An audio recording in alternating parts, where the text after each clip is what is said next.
CTV News with Matt Grillo. Good evening. Quebec passed Bill 9 this week. The law extends the religious symbols ban to daycare workers and bans public prayer. It comes as many mark one of the most important weekends on the Christian calendar. Laurence Brisson-Dubreuil reports. Hundreds walked through parts of Montreal Friday, marking the way of the cross. It's the moment we remember the sacrifice of Jesus for all of us and his love for all of us. But this year, the tradition unfolded under a cloud, a new law adopted just Thursday. It expands restrictions on religious expression in public spaces, with daycare workers now included in the ban on religious symbols, prayer rooms prohibited in public institutions, and public prayer requiring municipal approval. Montreal's Archbishop warns it could limit how religion is discussed, especially in schools. It's a daily impact because they won't have the possibility to speak about religion. I think it's a serious problem. He says the government must strike a better balance between secularism and fundamental freedoms. For now, he says traditions like this will continue, with organizers simply having to plan ahead for approvals. We've been doing that for years.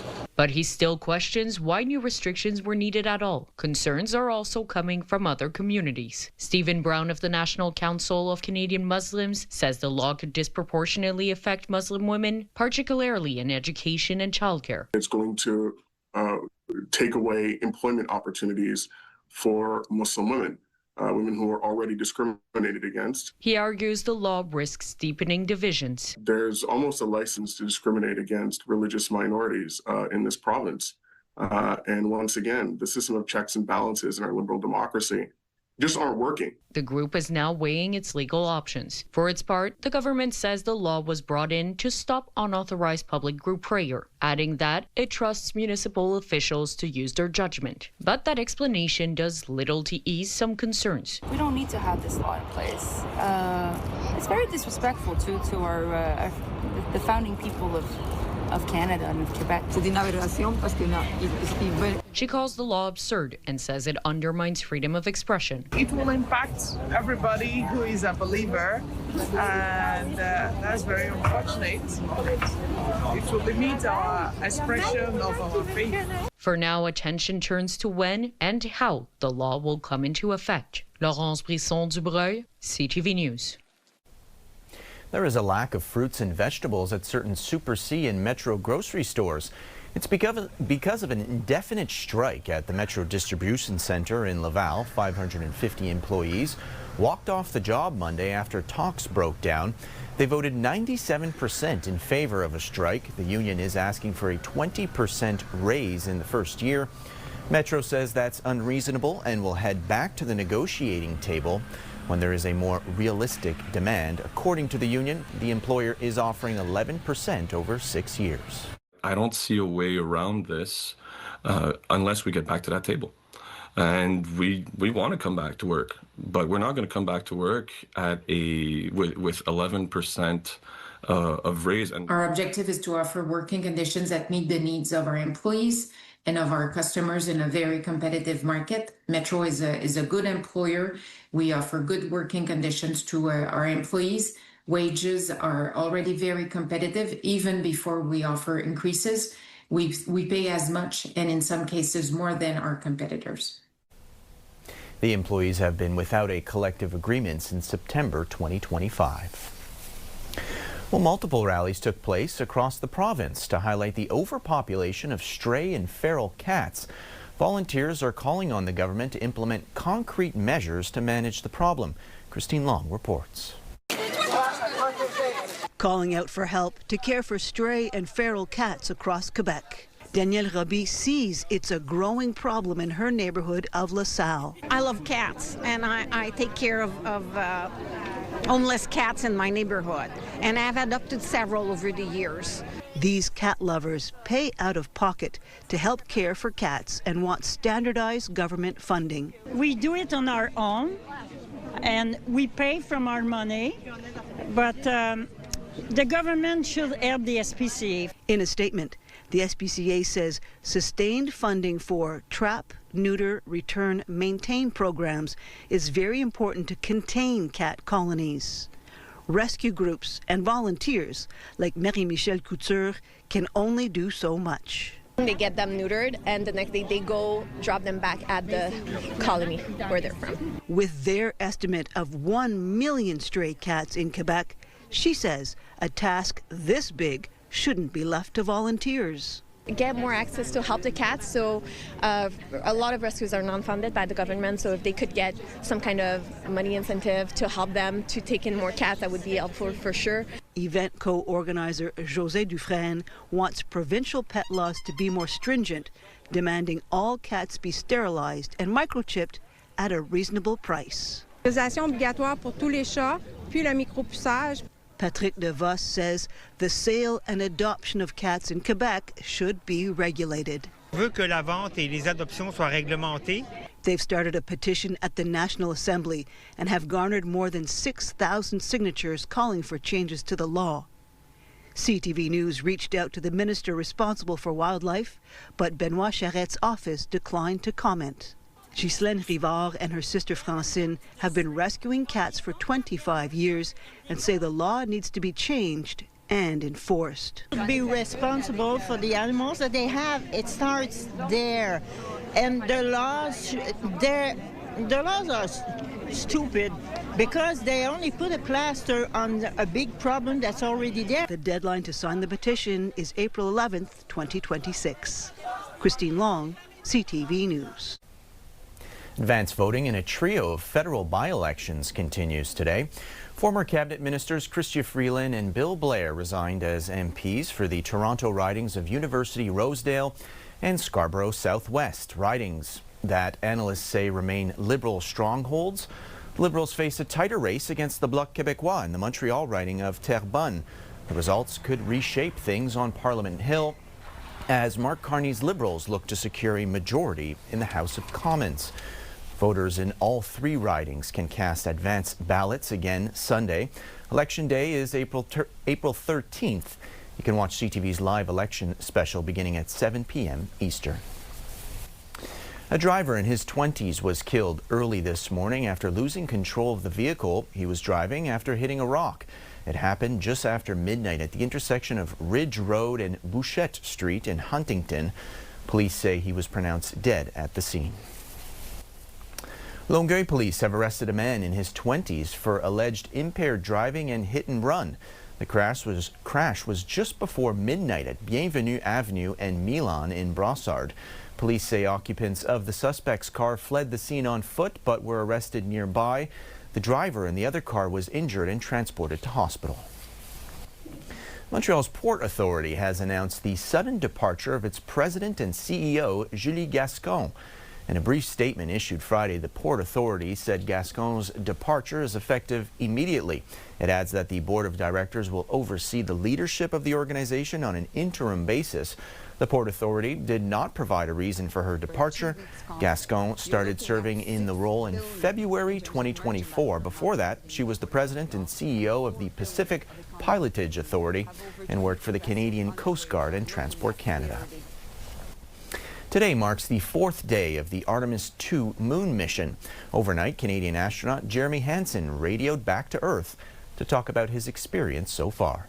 Geneviève Beauchemin reports.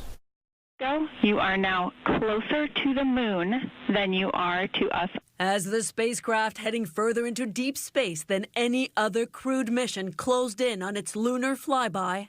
Hi there, Jeremy Hansen. It's Geneviève Beauchemin from CTV News here on Earth. Great to talk to you en route to the moon. Mission specialist Jeremy Hansen linked up with home base from nearly 190,000 kilometers away, answering questions posed from Canadian soil.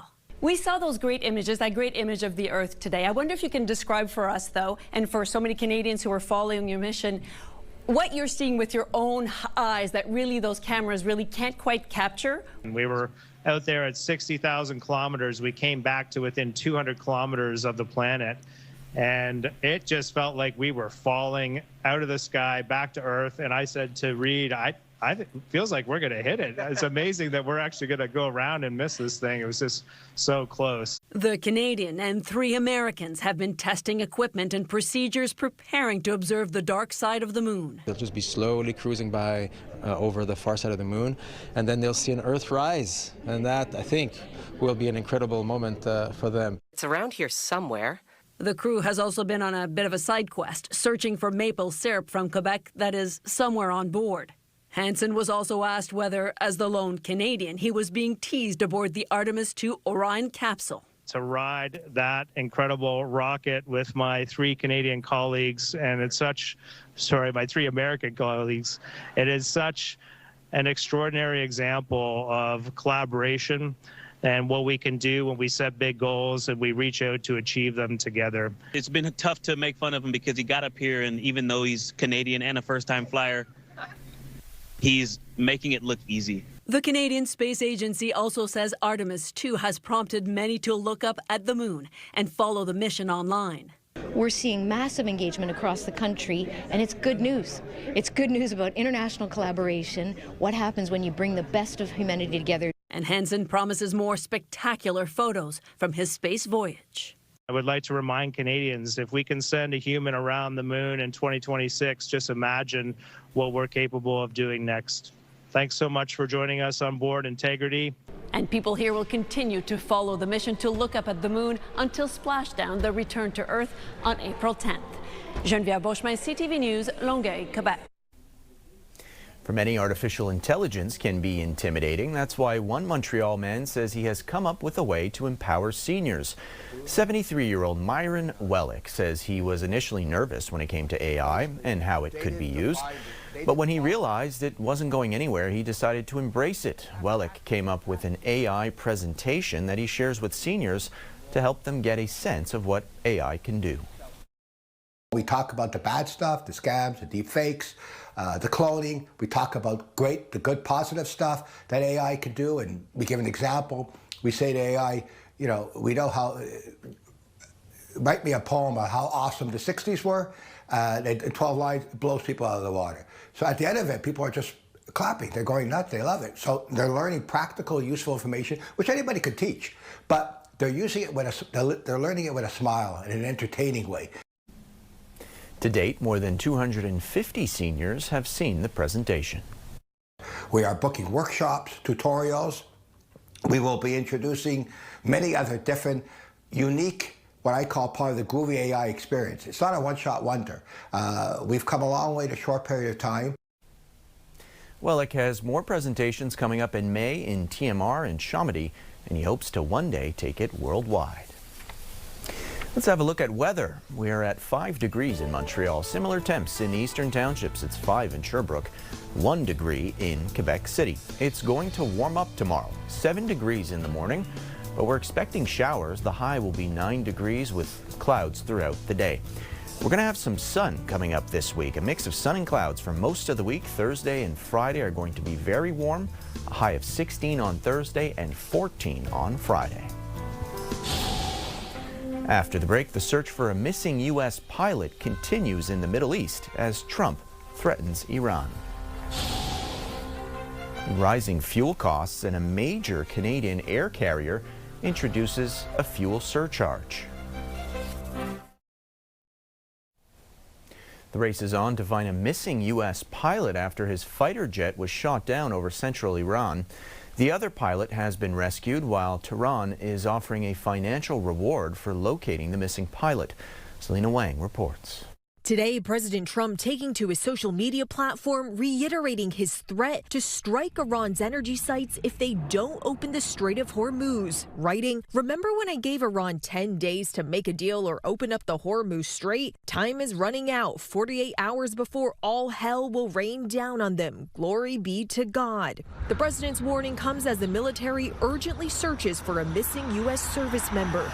U.S. officials say there were 2 crew members on board the F-15 shot down over central Iran. One of them was rescued after ejecting from the aircraft, but the fate of the other is unknown. The longer that the pilot is on the ground, the more precarious this situation is. Efforts to find the missing crew member are proving to be dangerous. According to U.S. officials, during the search and rescue mission, an Air Force A-10 Warthog attack aircraft was hit by incoming fire over Iran, eventually crashing in Kuwait. The pilot rescued. 2 Black Hawk helicopters involved in the mission were also struck. Some crew members injured, but U.S. officials say they safely made it back to their base. Once you lose a plane, You then have to start a very intense effort to find that individual. That involves low and slow helicopters, not terribly difficult to fire at them. These incidents raising questions about Iran's military capabilities just days after the president claimed the regime no longer had the capability to shoot down U.S. aircraft. They have no anti-aircraft equipment. Their radar is 100% annihilated.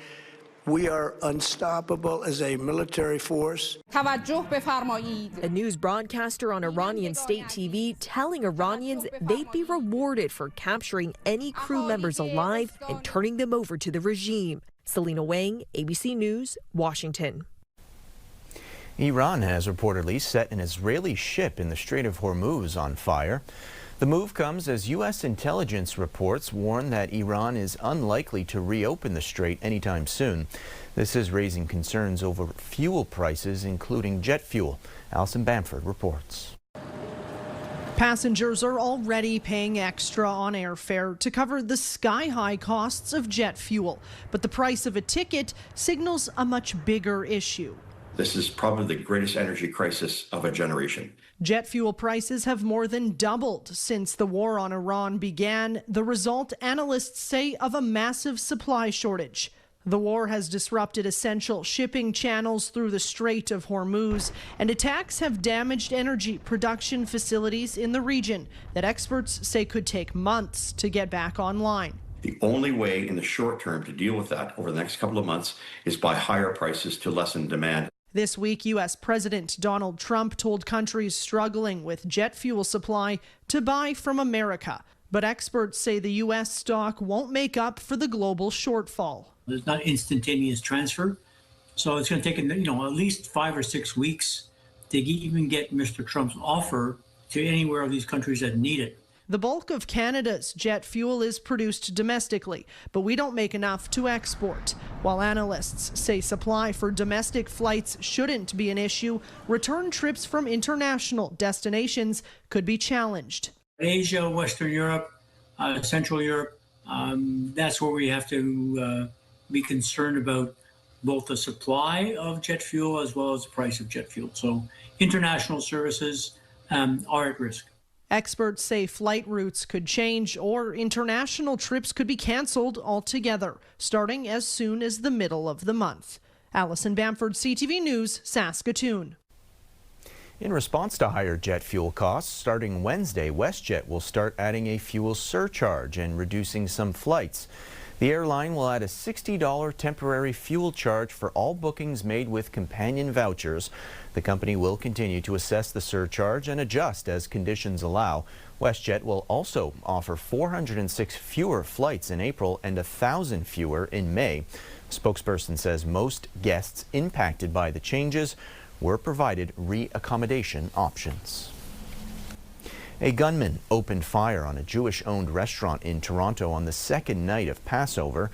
No one was injured, but the shooting has left a community shaken as people demand more be done to stop anti-Semitic attacks. Natalie Johnson reports. In the middle of the night, evidence markers lie at the doorstep of this North York restaurant. What happened hours earlier is difficult to watch. Caught on security camera video at 1:26 a.m., a suspect crosses Avenue Road a few blocks south of Wilson, pulls out a gun, and fires shot after shot into the restaurant before running away, shattering the front windows of the building, sending bullets flying into the back of the restaurant. Shots were fired from the outside and passed right through this restaurant into the doorway leading into the kitchen. There's your bullet hole there and a bullet hole there. A Jewish-owned restaurant targeted again, this time during Passover, after its other location near Dufferin and Steeles was struck by gunfire last month. It comes amid a spate of shootings against synagogues and Jewish-owned establishments across the GTA. Anti-Semitism, Jew hatred, call it what you want. It has been normalized in our community, and this is a perfect example of normalization, that people now think it's okay to walk up to a Jewish-owned facility, restaurant, any Jewish-owned business, and fire at it. The Consul General of Israel in Toronto calling the latest incident part of a growing and dangerous pattern of anti-Semitic violence. Writing in a statement, quote, repeated targeting of Jewish individuals, businesses and institutions is creating a climate of intimidation. Statements of concern are no longer sufficient. What is required now is enforcement, deterrence, and a clear demonstration that anti-Semitic violence carries consequences. This is a glaring example of domestic terrorism in our city, and I think we have to take this very, very seriously. Members of this community warning that if these kinds of shootings continue, it could only be a matter of time before someone is hurt or killed. How does anyone know that someone isn't working behind here? As Toronto police now search for this suspect. Many Jewish community leaders were not speaking out against this today because of the holiday, saying they will have more to say after Passover. Natalie Johnson, CTV News, Toronto. Health officials in Saskatchewan are raising the alarm. The province is facing some of the highest rates of tuberculosis across the country. It can be treated and cured by taking antibiotics for 6 months, but patients who don't follow the full course can experience antibiotic resistance. Scientists from Saskatoon's Vaccine and Infectious Disease Organization are working to better understand the bacteria, hoping to one day reduce the length of treatment. After the break, trying to get out. My wife and kids are stranded here. We don't know really how long anything's going to take. A weekend trip turns into a month-long nightmare for a family trying to get back to the U.S. And with the price of gas above $2 a liter, how can you save on gas? Tips and tricks after the break. Gas prices hit $2 a liter in Montreal this week, and depending on the station, it seems like prices are not dropping. So what can you do to save on gas? Joining us now from CAA Quebec is Nicolas Ryan. Hi, Nicolas. Hi, Matt. So CAA, I was looking on your website, has a bunch of different tips on how to save on gas. Which ones stand out most to you?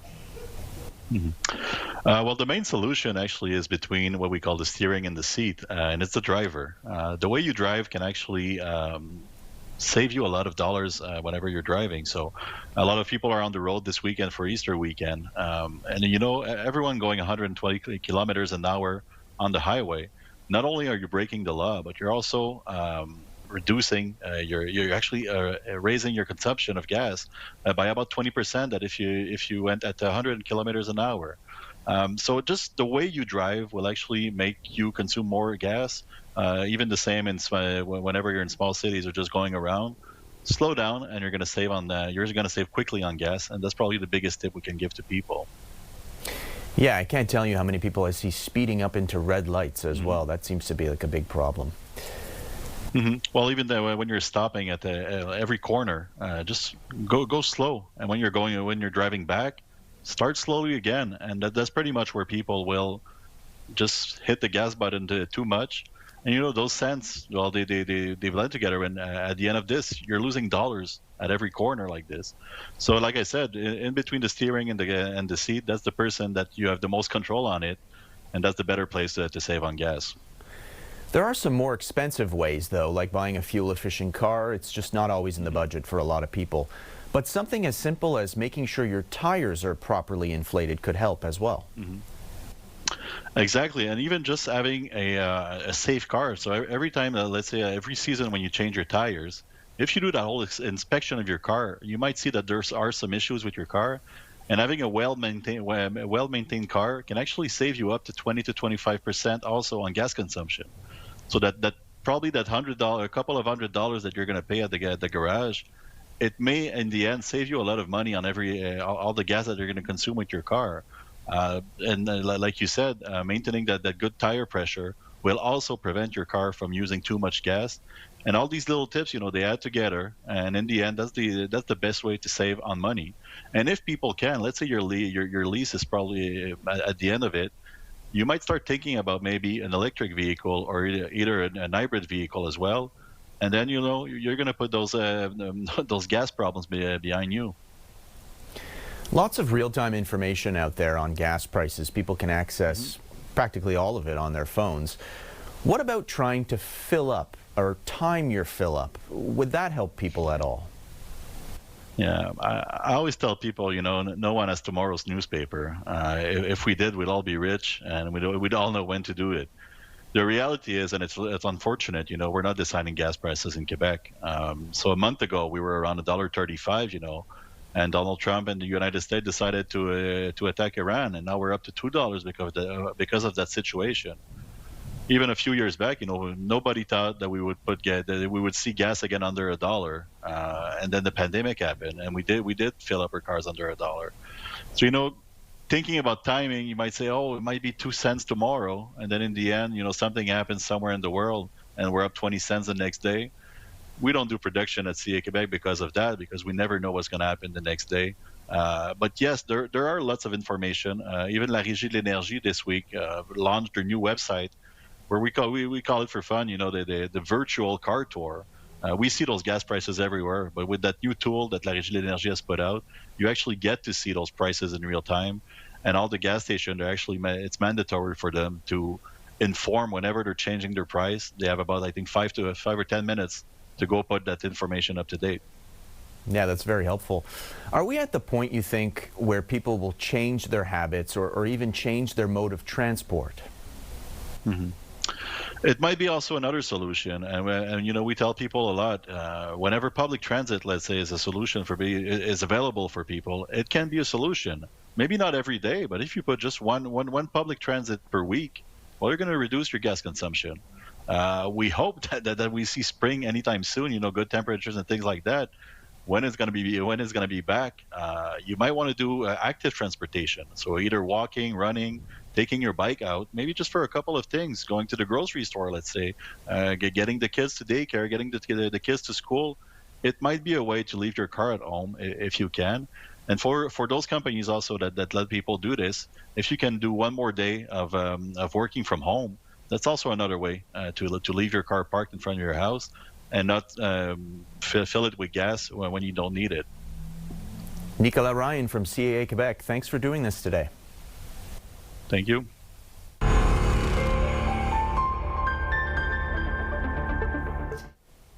Time now for In Case You Missed It. A woman in Saint Laurent says she was robbed of her jewelry in broad daylight during one of her daily walks. Angela McKenzie reports. Still in shock, Santosh Sharma describes how a simple walk to get some fresh air turned harrowing last Friday morning. A car stopped while she was walking on Côte Vertu Boulevard. She says the couple in the car was white. They tried to call her over, but she couldn't understand them.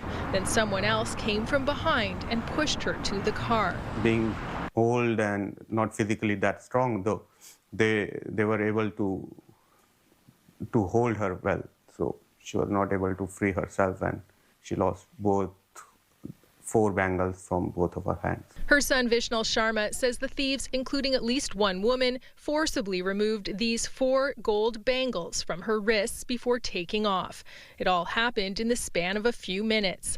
Police responded quickly, but Vishnal says they were told the jewelry was unlikely to be recovered.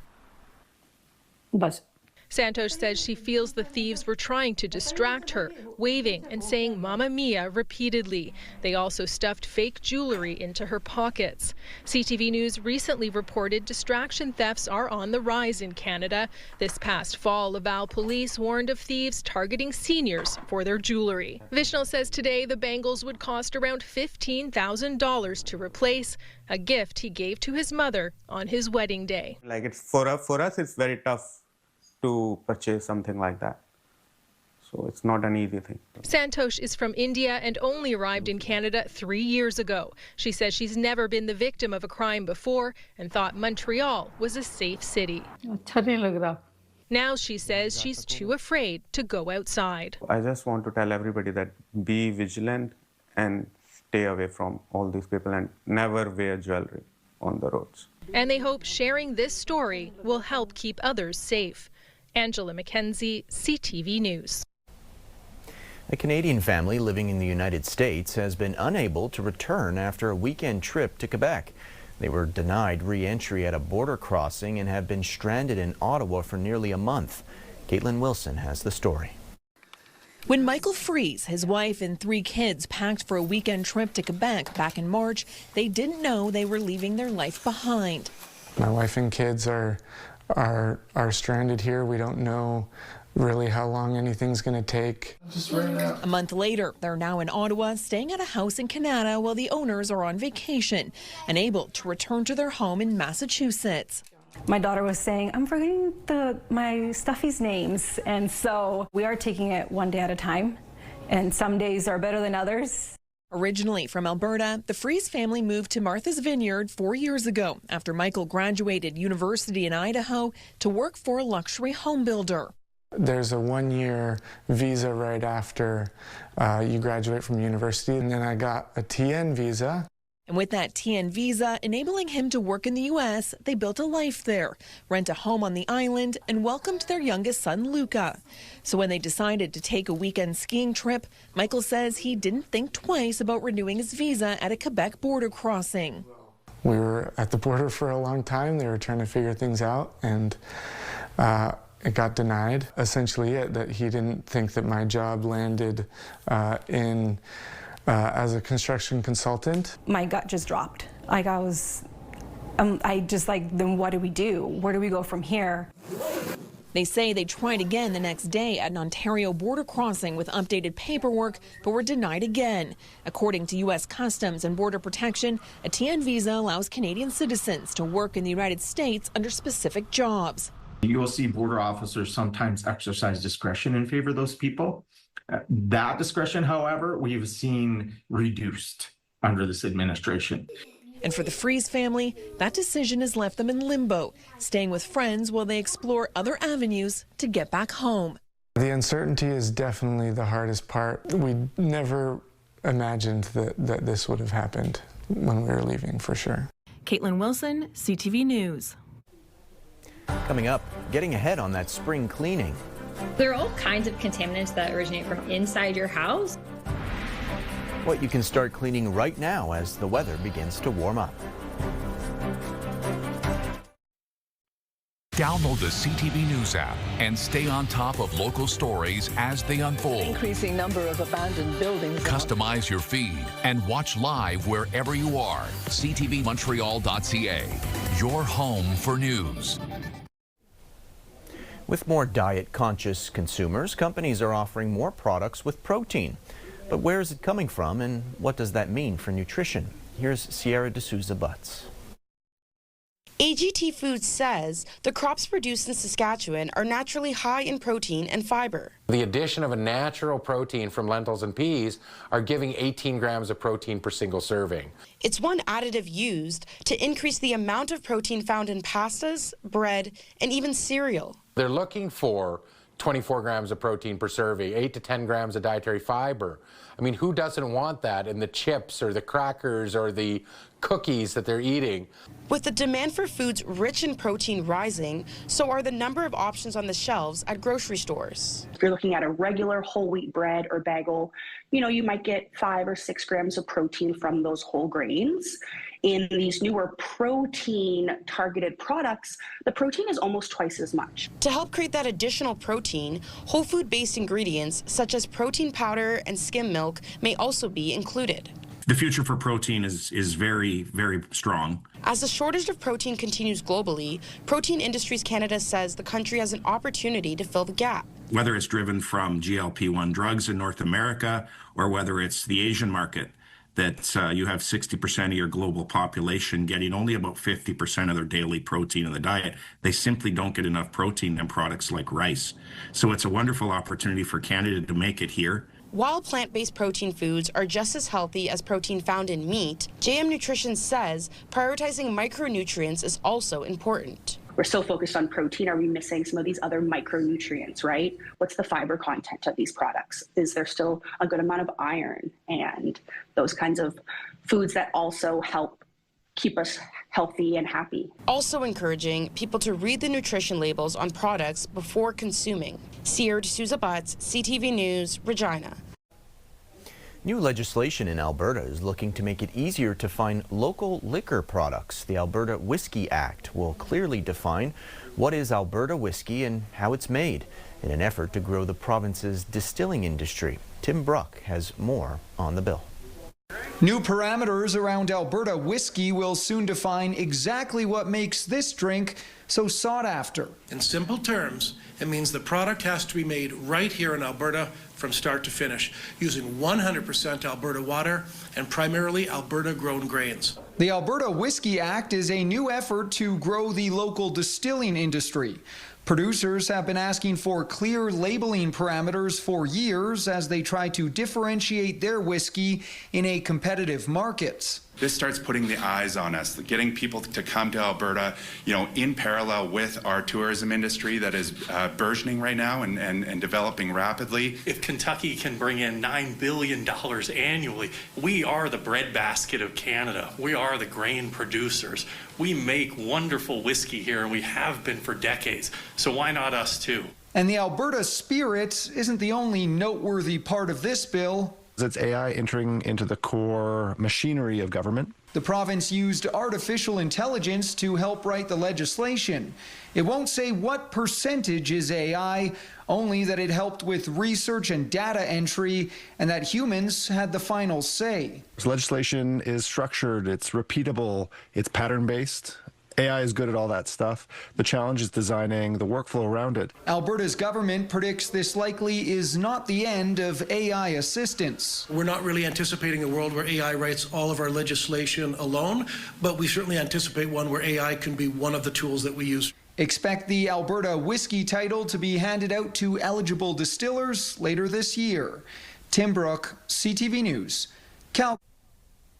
It's been a long, cold winter, and now that April has arrived, you may be thinking about doing some spring cleaning. There are some chores you can get to right away that will give your home a fresh, new start for spring. Here's Pat Foran.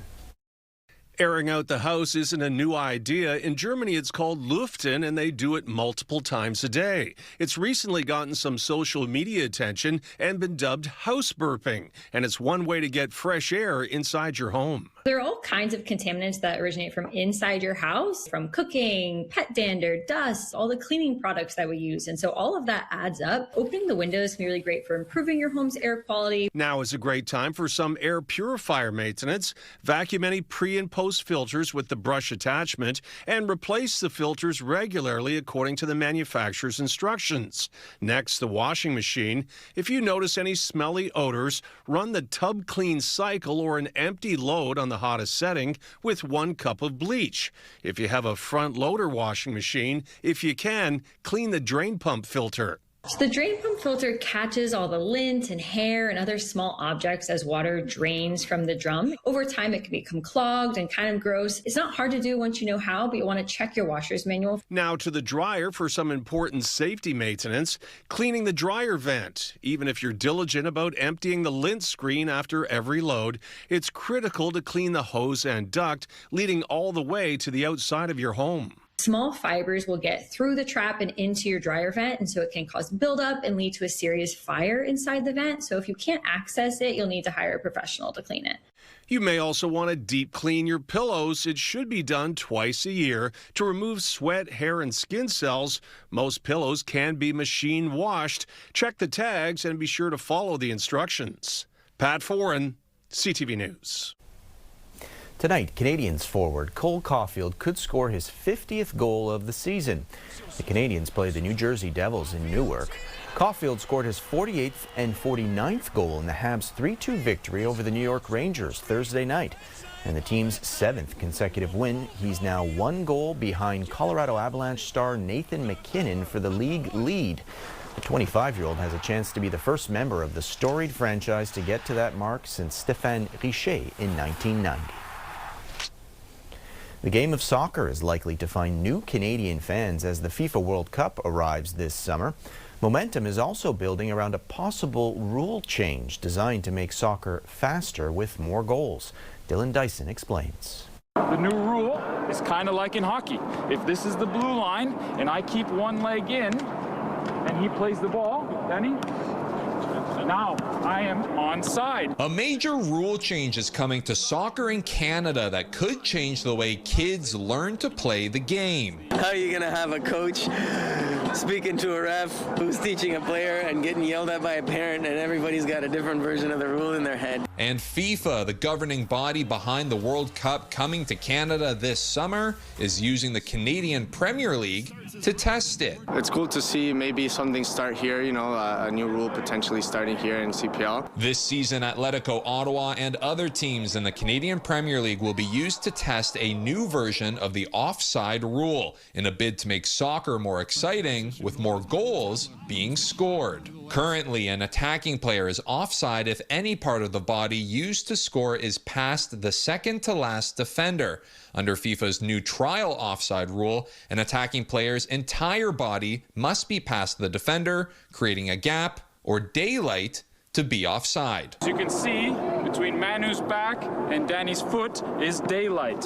I can walk in between. That is offside. It makes sense in theory, right? You know, it gives the attacker more chance to get in behind and I guess, yeah, you're right, score more goals. It's a change that may be confusing to Canadian soccer fans that have known the game for so long. But with Canada hosting the upcoming World Cup, it's also a way FIFA sees to grow the game. And seeing the visibility of the league and testing out something like this is very exciting for us.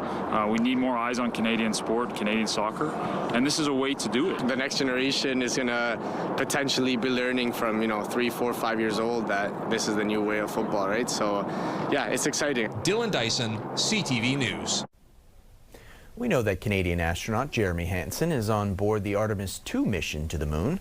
But did you know the mission is also carrying 2,500 tree seeds from Fredericton? Avery McCrae has the details. Inside the walls of the National Tree Seed Center in Fredericton, thousands upon thousands of seeds from hundreds of Canadian species are stored. Here they're preserved and researched, but of late the center has been busy preparing some seeds for a once-in-a-lifetime mission. Sending a little piece of Canada into outer space is a real privilege and very exciting. 4, 3, 2, 1. Booster ignition. On board the historic Artemis II launch was not only Canadian astronaut Jeremy Hansen, but 2,500 seeds from 5 tree species. The 5 species selected represent the country and the challenges facing the forestry sector, the center says. The seeds are lodgepole pine, a timber officials say is a flagship for the warnings of climate change, eastern white cedar, commonly used in sacred medicines by Indigenous peoples, red maple for its iconic red leaf, white birch, which can be found nationwide, and eastern white pine, a species that stands tall in Canada's northern forests. 25% of Canada's native trees now are endangered or imperiled in some way. So this mission is really about elevating the awareness and the importance of tree seed. As for the future of these seeds following their out-of-this-world trip, they will be returned to the Seed Center, and assuming they survive, they will be planted and grown for the public to see. Derboca hopes wherever the seeds spread their roots, it will ingrain that important message of conservation. Because it underpins all of our economic, ecological, and cultural values that we take for granted in our forests. Avery McCrae, CTV News, Fredericton. A tiny hummingbird with a nest in the backyard of a Vancouver home is making a big impact and bringing joy to people around the world. Adam Sawatsky reports. After he first noticed the bird in his backyard, Jorge Parra didn't give it a second thought. Okay, whatever. And then all of a sudden we kind of looked and we go, hey, there's a nest. A nest being built by a hummingbird who Jorge and his wife named Damore. And it just gets bigger and bigger and bigger. We go, wow, this is amazing. And soon Damore started making it fuller and fuller. Next thing you know, there's an egg. And we saw the egg. And then there were 2, the size of Tic Tacs, before hatching. Oh, there's the baby.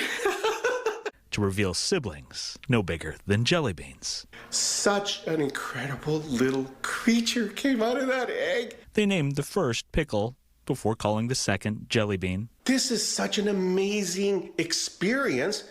I don't want to be the only one enjoying it. I want everybody else to enjoy it. So Jorge set up a camera, focused it on the feathered family, and started live streaming it daily. You see these little creatures, you just can't help but smile. But Jorge never imagined just how helpful those smiles would be for the hundreds of people who started watching his video in 13 countries around the world. They say, yes, there's a war going on, but you know what? This gives me a break. And the moments of peace, the moments of caring, the moments when siblings encourage each other to spread their wings, gives them hope. Forget about all the bad stuff and just watch nature, watch beauty, watch life grow. And know that even when it seems like everything is going wrong, if you take the time to look, you can always find something to remind you that everything will work out right. There's no other feeling than just joy. These little creatures are bringing joy and peace. Adam Sawatsky, CTV News, Vancouver. That's it for us. Thanks for watching. Have a good evening. We'll see you at 11:30.